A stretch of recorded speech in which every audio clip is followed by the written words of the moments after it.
Welcome to this explainer for the Foundry by Forge College. Today, we're tackling a crucial topic, foundations of vulnerability analysis. Picture this. You've just found a smart contract bug. The static analysis alarms are absolutely screaming, red lights are flashing on your screen, but what do you actually do next? Well, today, we're going to demystify exactly what needs to happen right after that discovery. Coming off our last lesson on triage and analysis of complex findings, you might find yourself staring at a pretty chaotic mess of raw alerts. Slither is yelling at you, Mithril is spitting out these terrifying, endless text traces.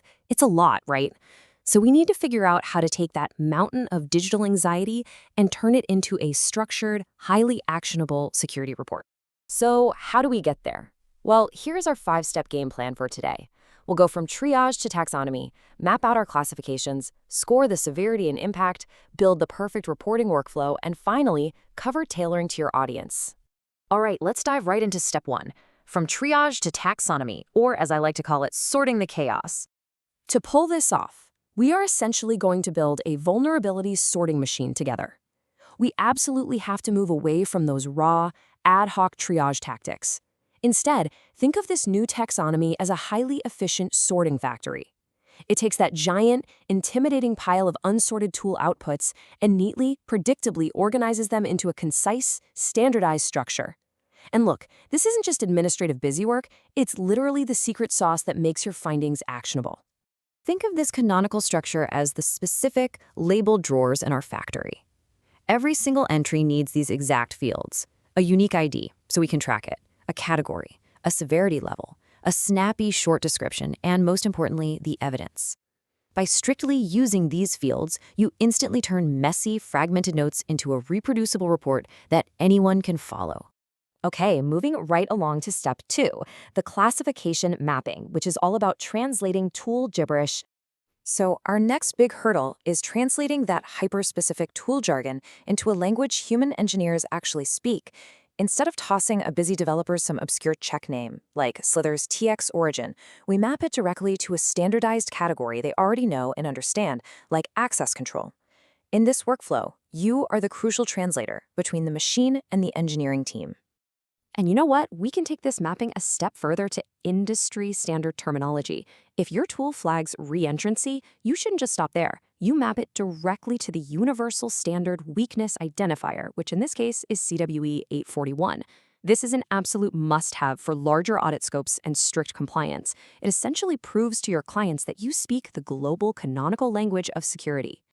That brings us to step 3. Scoring severity and impact, which is really just about prioritizing the fixes. Let's be real for a second. If you treat everything like a massive drop-everything emergency, then absolutely nothing is.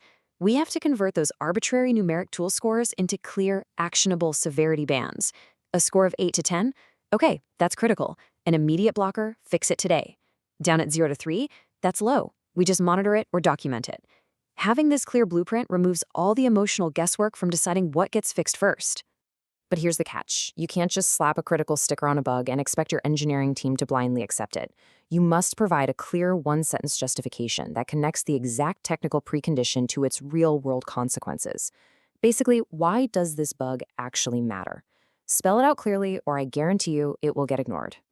Okay, so step 4, the perfect reporting workflow, where we package the evidence.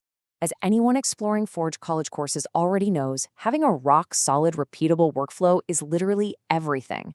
It takes an exact sequence to escalate a finding successfully. You capture the evidence, determine its validity, classify it, assess the impact, suggest some mitigations, and finally package it all up. Follow this sequence to the letter, and your finding will actually drive change instead of just slowly dying in a Jira graveyard somewhere. I really want to hammer this particular point home. Never, ever skip the evidence step. Preserving the original file, the exact line number, and the full trace is exactly what allows engineers to reproduce the signal on their end. Think about it. If they have to rerun the entire static analysis toolchain themselves just to see your bug, they simply aren't going to fix it. You've got to make it incredibly easy for them. Which leads us to our 5th and final step, tailoring to your audience, or speaking the right language. Here is the reality. An engineer reads a bug report very differently than a product manager does. For your engineers, you need to keep it highly technical, exact, and completely reproducible. But for the product managers, they just want the bottom line. Keep it concise, non-technical, and quickly summarize the business impact. As a security pro, you have to be able to speak both of these languages simultaneously. So, as we start wrapping up this explainer, I want you to remember this core scaffolding for your reports. Always map your tool checks to a standard taxonomy, capture highly reproducible evidence, explicitly justify your severity labels, and always translate to universal IDs like the CWE. Because ultimately, traceability is what turns ad hoc, late-night panic into a consistent, professional security practice. Creating this machine-readable workflow doesn't just help the developer fix the bug today. It unlocks incredibly powerful trend analysis for all your future audits. It is quite literally the difference between just guessing and true security engineering. So before you head out, ask yourself, how many critical vulnerabilities are just sitting there rotting in your backlog right now, simply because they weren't communicated clearly enough to be fixed? Take these taxonomy blueprints into our next lesson, and let's turn that noise into real action. Be sure to visit forge.college to dive deeper into this subject and master other Web3 topics. See you there!